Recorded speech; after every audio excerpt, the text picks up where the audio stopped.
So, welcome to my presentation. My presentation today is going to be on Canva, and we're going to be discussing this as an instructional technology resource. So, our learning goals for today, we are going to go through Canva and look at how it can be used to support you in the classroom.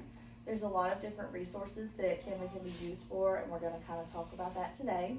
We're also going to discuss the benefits of using this instructional technology tool in your classroom.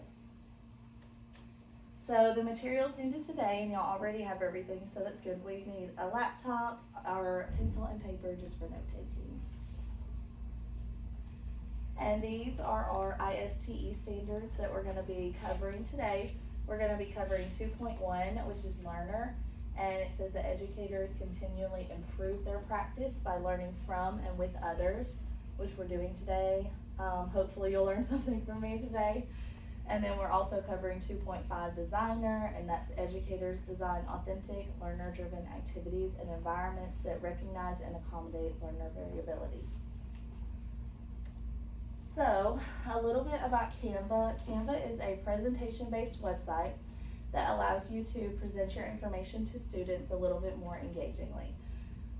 Technology is everywhere for our younger generations. As we know, a lot of our firsties already have phones and Snapchat and all that good stuff. So we need to give them information that presents it in a way that's comfortable for them, and it can help it be a little more engaging for them. We are going to create a Canvas slide today to allow students to practice math facts in a gamified way. There's a lot of research behind game-based learning and how that's beneficial for our students, especially for the younger generations. So the first thing you're going to need to do, you should begin by opening Google and typing in Canva in the search bar.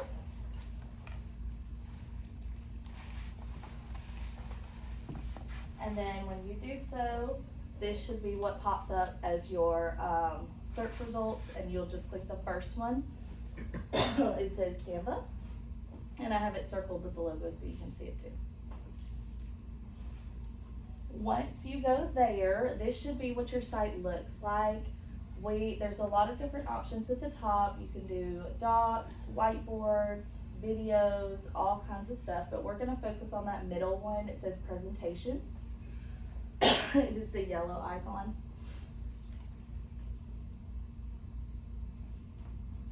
And when you click that, it should come up to a page that looks similar to this. This is an example of some presentations that it gives you. The ones that are populating on mine are kind of based on what I have searched in the past, but this is what should come up.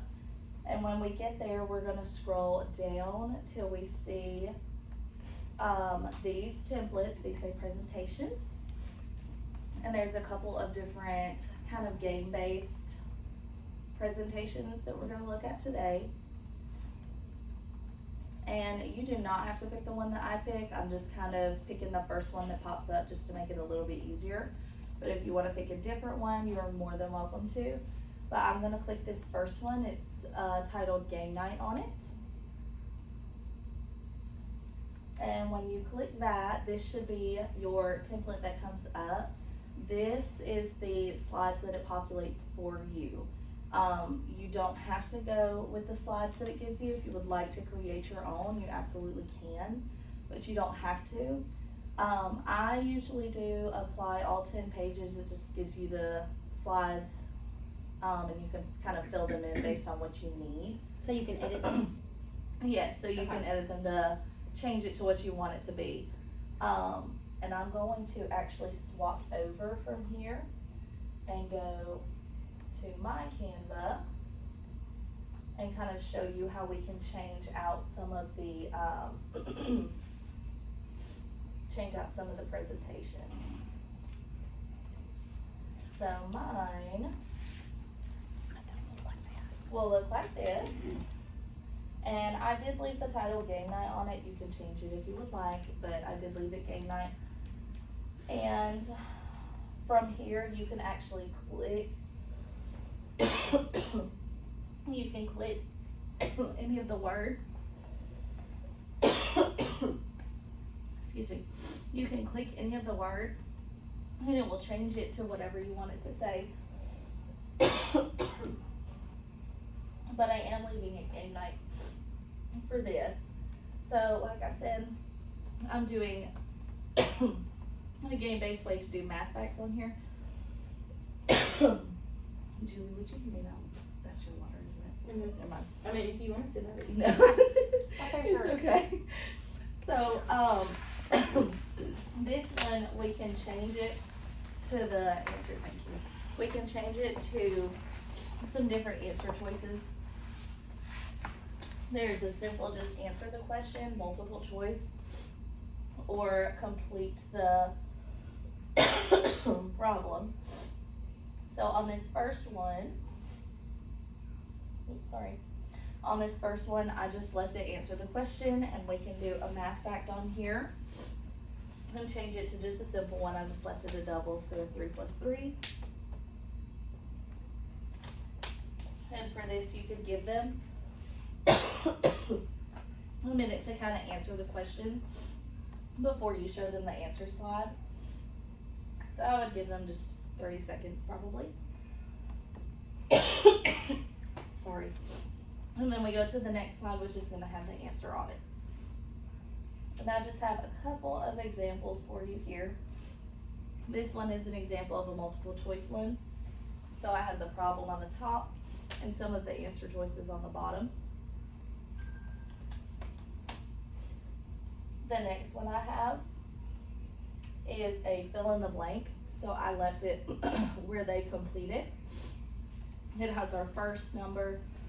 They have to fill in the missing number and the answer's there.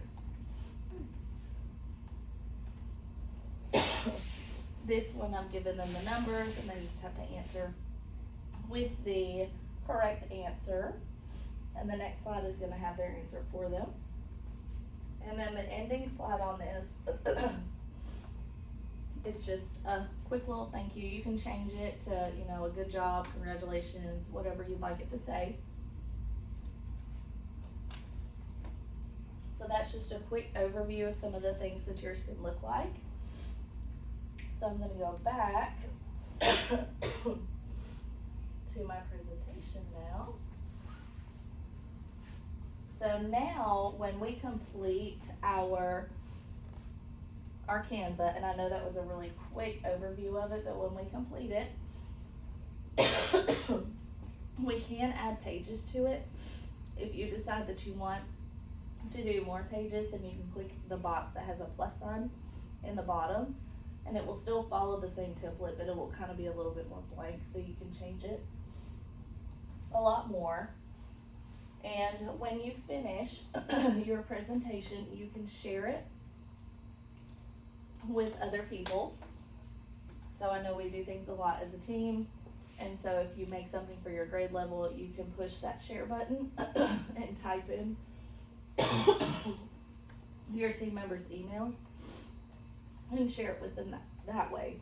Or you could click that copy link and just send them the link through the email, whichever is easier for you. So, our purpose for discussing Canva today, Canva has a lot of different options when creating your presentations. This one that we did today, it's kind of more like Pac-Man, which they should know, hopefully they've played it at some point. And we can use it to review a lot of different math practices. I know right now we're going over fact families, and so we can absolutely do one that looks like fact families. You can also do this on Fridays as a review or before an assessment, as just like a quick review before a test. And we can use it for the decoding aspect of our phonics templates.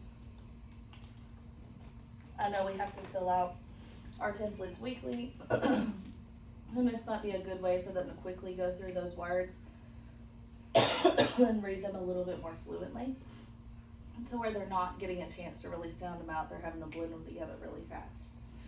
So these can be a good, engaging way to present new information to our kids. It's a pretty practical way too, because we're not having to use copies, we're not having to use papers. It's something we can just pull up real quick on our computers and present it on the board.